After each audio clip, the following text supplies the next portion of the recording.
Yesterday, Today, Tomorrow. My name is Mariana Cordier, and I'm the host of the show. But today we're doing something special. I am going to be joined by Gloria Blackwell Aparicio, who's also a producer of the show. She and I are both participating in redistricting commissions. I'm going to be the chair, or I am the chair of the Montgomery County Redistricting Commission. And Gloria is the advisor to the Maryland State Bar Redistricting Commission. And we both feel it's super important that you know what's going on about what Maryland and Montgomery County are doing for the Redistricting Commission. So Gloria, welcome to the show. I'm super excited. We're going to have the time all to ourselves. Hello, Mariana. Thank you for inviting me today, and I'm glad to be part of this. Of course, it's a show that we co-produce, and I'm excited that we do this work. I'm excited about this opportunity to be being asked to be an advisor for the Maryland Redistricting Commission, which is going to be a very important work. As you know, I work so hard with the census work. Now they feel that I'm a pro. And in particular, you are a pro. You know more about the state oh my goodness, than anybody.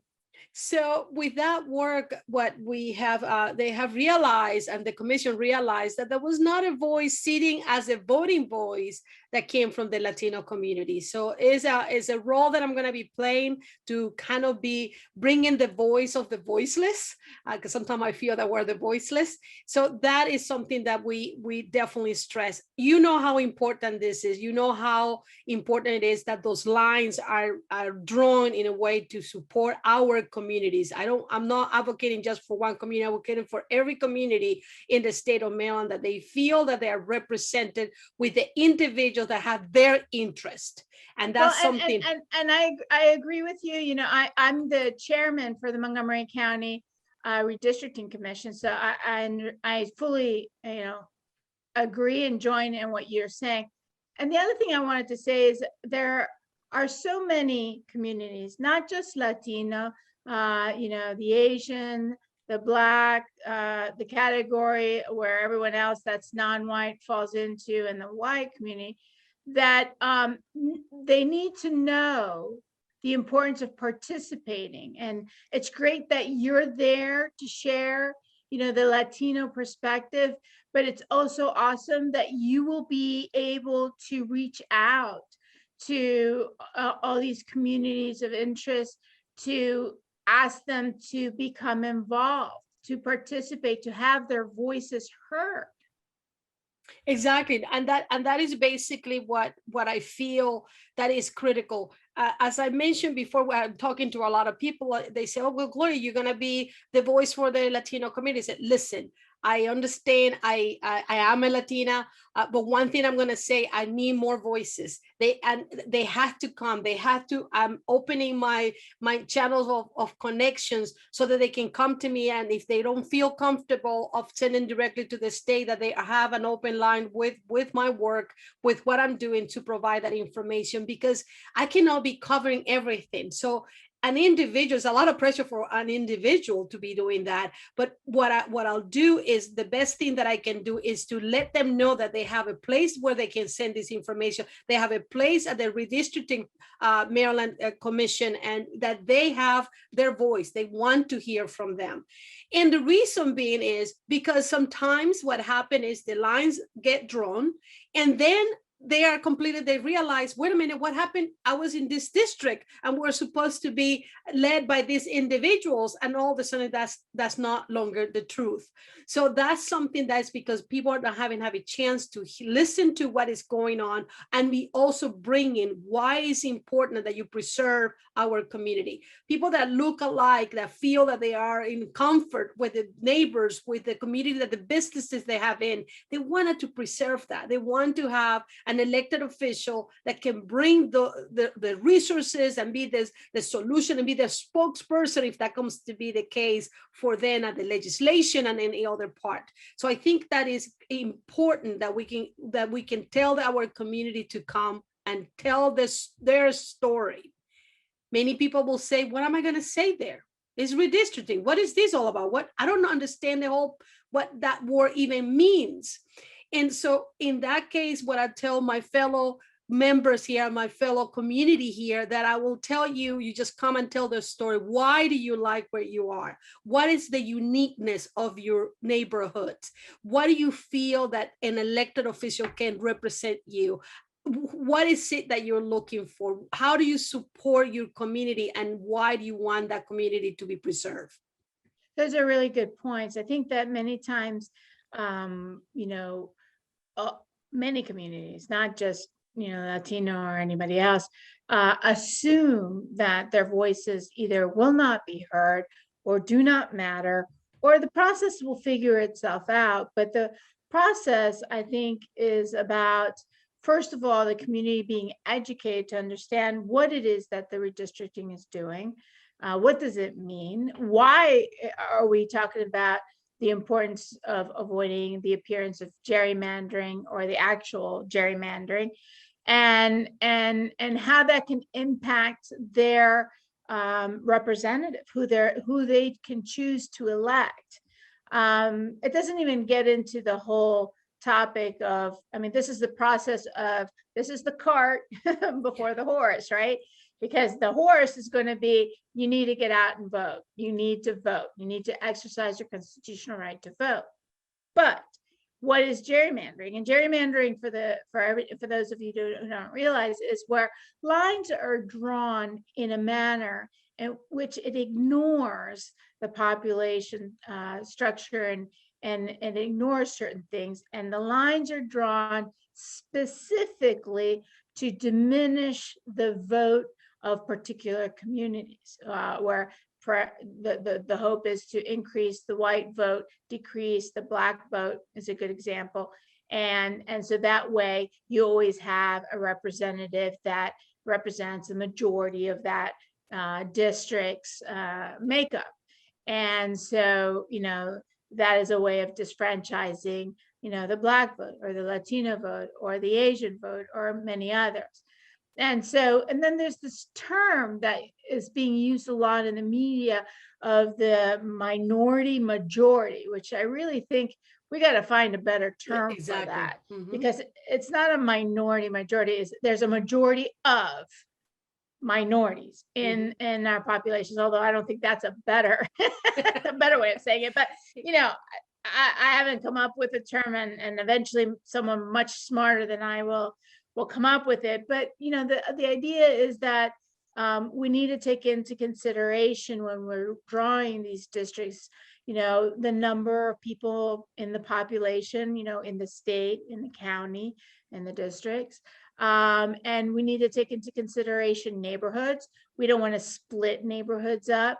In general, we need to take into consideration, natural boundaries like highways and streets and rivers and state lines and those kinds of things, because, if we can keep it to some degree organic, that also avoids, carving out these particularized districts, so that it's not, the state and the county and other jurisdictions cannot be accused of gerrymandering. So, there's a lot of things and a contest of values that sometimes come in conflict.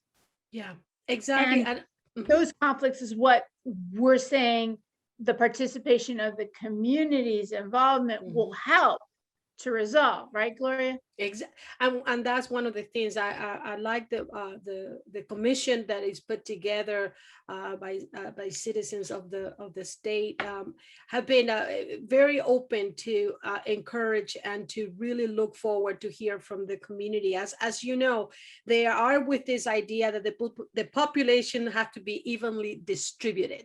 That's basically what they are trying to do. And right now, there could be a kind of a 10% kind of a error or changes that might not be getting to be the exact distribution. So we would like to see, maybe it's just 1% error, so that the standard deviation doesn't go too far out and changes the makeup of the community. So I think it's important that in this case, for people to come and for people to really present what their community's values, what their community's challenges are.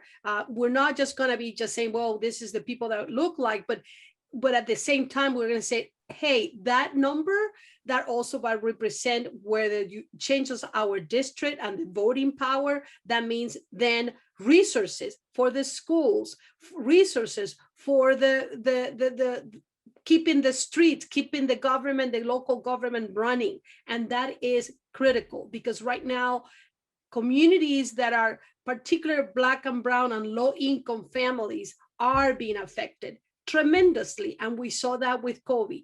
We also are depending from the census data, and the census data is coming very late. Of course, there were issues, and now we are at this situation where the data is going to had to be checked very quickly, and that seems some kind of alertness to us to say, how's that going to be impacting later on? Isn't it true, Gloria, that the census information is typically released sometime in July? And this year, and this process, for those of you who don't realize, the census is every 10 years, is being released in September 30th, which is, and then of course for Montgomery County, just so everyone knows, we have to have our plan submitted to the county council by November 11th, I believe is the date. It's in early November. And then the county council is going to have to present it in December. I believe December 15th, I think is the date. So those deadline dates don't give us a whole lot of time once we actually have the information, but it offers an opportunity for, and this is a word that I live by and think it's super important, transparency. Mm-hmm. It is super important that this process be transparent. And when we're talking about, these communities of interest, we're talking about several criteria. I mean, we're talking about population density, the median age, the household income, the average household size, family structure, racial and ethnic composition, commute patterns, if you can believe it, educational attainment, Mm-hmm. home ownership, occupational category, and unemployment rates. All of those are criteria to take into consideration when we're talking about communities of interest and how we're going to balance them when figuring out, the complexity of this process, the maps. Exactly. And the situation that, so we are creating, the commission is appointed by the governor. So this commission is going to be putting all this plan in action to be submitted to the General Assembly. Now, the General Assembly may also be conducting another set of redistricting plan for them to compare and see what the situation might be ended up there. So that is, at the end, it will be the Maryland General Assembly that will approve the plan, whether they go along with the governor and vice versa. So that's something that it is an interesting process, and see how that plays out. We had to, this is a party line here. We have the assembly, the majority is a Democrat, and then the governor is a Republican. So that it brings another set of dynamics. So what I'm telling the citizens of the state of Maryland, I say citizens in a way, the people that are here, our voters, that they have to come and talk about what is going to be an impact for you if this is not the redrawn becomes an issue and divide your community.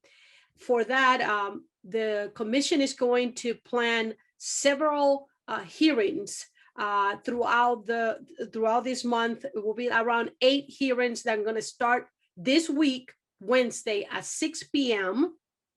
And I will be telling you where to find the information. You have to register because these are going to be virtual. We had to do it the first time in virtual because we're still in this situation that we don't know, that we wanted to be having some precautions, having around 8 hearings, and it will be in different locations. We're going to start with the Eastern Shore on this coming Wednesday, and having the discussion, inviting people. We'll already start disseminating information about the marketing material for this event. Gloria, let me interrupt you for a second. Mm-hmm. If people want to, because this show may air after the meeting has occurred in the Eastern Shore, but if people want to find out about the meetings and get the links and watch them and get that kind of information, where can they find that? Listen, everything that the commission is doing is all public record to maintain that transparency. So they are all videotape, and you can get it to redistricting.maryland.gov. All right, so that's for the state of Maryland redistricting. Say it again. Redistricting.maryland.gov. All right, and for those of you who are interested about Montgomery County, you can find it at montgomerycountymaryland.gov. And you know what's interesting about our hearings that we have on the second Wednesday of every month on Facebook Live. If you missed it, or you want to go back and see some of the presentations, because we have had some really excellent presentations. The one that was for the April meeting, special April 28th meeting, I believe it was from the Park and Planning Commission that talked about our population in Montgomery County, and they broke it down on the percentages of the population and such. So that's really, it's a PowerPoint presentation. You can see it as they're presenting it and hear the meeting. You can also hear the presentation that was done by the Brennan Center, that they did the whole thing about the law, the Supreme Court cases that determined what is communities of interest, what are gerrymandering, and what are the obligations to constitutionally draw these maps in a manner in which, you know, it takes many complex factors into consideration and make sure that the way that the districts are drawn are fairly and proper. And you can get all of those off the Facebook Live, or go to the website of the county council, and that will give you the opportunity to catch up. Being informed and educated, knowing and understanding the criteria for doing this is super important. I think sometimes disagreements arise when folks are not really familiar with what are the rules for doing this. There is the very first presentation in PowerPoint that was done very well by the staff of the county council, shows the laws that apply for us to do this and why we have these deadline dates. And so it really, first educate yourselves and then participate, have your voices first. So one thing I will tell you, that we're going to also have a hearing for Montgomery County as well, for other jurisdictions, as I mentioned before, Prince George's, and we are having one that it will be kind of several regions, several areas like Anne Arundel, Howard County, all kind of all together. But one thing I will tell you, that going into that redistricting.maryland.gov, what it gave you all the information about what has been discussed, and even what they did in 2015, because there was another commission that was put by the governor, and that was studying this redistricting and the gerrymandering and all of that. So I think it will be very important for people to kind of look at what people have come to say, and also having an idea, why should I get involved? And if you cannot come to any of those hearings, we're also going to have them on YouTube. So that will be another way to see it. But as well, you can send your testimonials via email. That could be another way that you will do it. And that will be the redistricting.commission@maryland.gov. Very easy. Redistricting.commission@maryland.gov. I also think that keep in mind that there are going to be several organizations also that will be facilitating the participation, information, and awareness of the redistricting commissions throughout the state. I mean, if you're watching this and you're not from Montgomery County, you're from Prince George's or Howard or Frederick, all of them have commissions set up and will have access to the hearings, because they're public hearings. Legally, they need to be announced in advance. For all of you, like I said, for Montgomery County, we are the second Wednesday of every month This show will probably air after the hearing that will be held in June, but you'll be able to see July and August and forward. So it's a great opportunity to catch up, great opportunity to participate, and to get the word out to those people that you think may not be aware that this is going on, or are so busy in their life that it's not in the forefront to consider, that may later object or have questions or concerns. This is the opportunity to pull them in or give them the heads up and say, look, at any time from your own computer, you can watch and see what's going on, and determine whether or not there's something you want to share, because that's part of the process, right? We need to be as transparent as possible. Exactly. And one of the other things that we're stressing is that we're going to have the ability for the Spanish speaking community to do it in Spanish. So we'll present your testimony, present your information. This medium, the Zoom medium, give you the capability of having the interpretation services. So that will really help. So we're encouraging people, if you feel uncomfortable talking in English, well, if you know Spanish, that will be another way to bring so we're not giving you any reason for not coming to testify or share your story about your community. And that's the critical part of this. With the work in the census, the 2020 census, it came to realize how much people didn't know how important that data is for their community.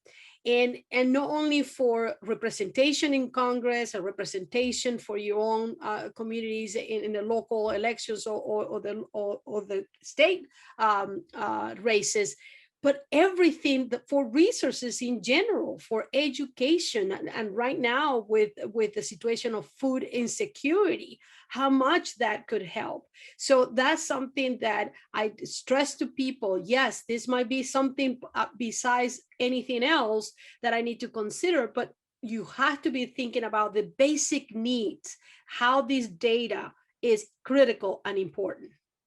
I know this is kind of off topic a little bit, but since you're the census guru, I have to ask you, how did we do this time around in comparison to 10 years ago with getting participation to respond to the census?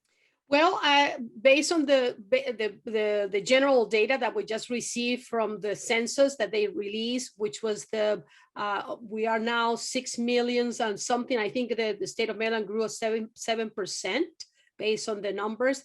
I think that because it was online, we had the capability of doing online, we generated more excitement and people to count it. Remember, we did all of this through a pandemic, and the numbers, we did well. Many of the Montgomery County hit their goals and more. Same with Prince George's, same with Baltimore City. So we are having the numbers really help this time. So we did better. And I think the online aspect made a huge difference. I have to say, I think that Zoom's here for life until the next new technology that makes that even easier. But it is truly a wonderful medium for helping to reach out and to everyone. So we've got a couple of minutes left. I just wanted to re-emphasize to our listeners in the audience that the websites are for Montgomery County, www.montgomerycountymaryland.gov. Please go to the website. It will give you the links you need to find us. I'm not sure what the link is but look up Montgomery County on Facebook, and you may find the Facebook Live videos of the past meetings and watch them, because they really are full of information that is super helpful to understand what we're doing, the process, legal obligations, obligation for transparency, participation of the community, and such. And Gloria, for the state, what is it? Redistricting.maryland.gov.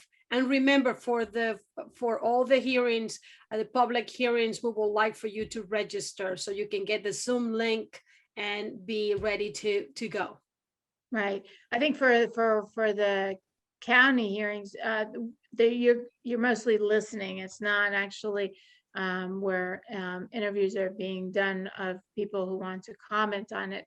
I do know that the commission is from Montgomery County is developing a process for going out into the community, 1 or 2 commissioners to present, briefly information. Commissioners can't go out and tell you what they're going to do, but they can go out and tell you what we are legally obligated to do, and to take into consideration when the information will be released, which is September 30th from the census, when the maps have to be drawn by, and what the county council is going to do with that our meetings are every second Wednesday of the month. But they should not be going to these meetings for nothing more than to listen to you, to listen to the community about your concerns and interests about the commission and what the redistricting is going to look like. So please consider participating and reaching out to let us know when you want to invite some commissioners to come out and talk to you guys. We're out of time. Gloria, thank you so much. Thank you. We thought this was so important. We wanted to share it with all of you. And I hope you'll consider participating and get involved. I'm Mariana Cordier. Yesterday, Today, Tomorrow is on Facebook and YouTube, and we're on Channel 21, local Montgomery County cable, on Tuesdays at 8 p.m. and Sundays at noon. Thank you all for watching.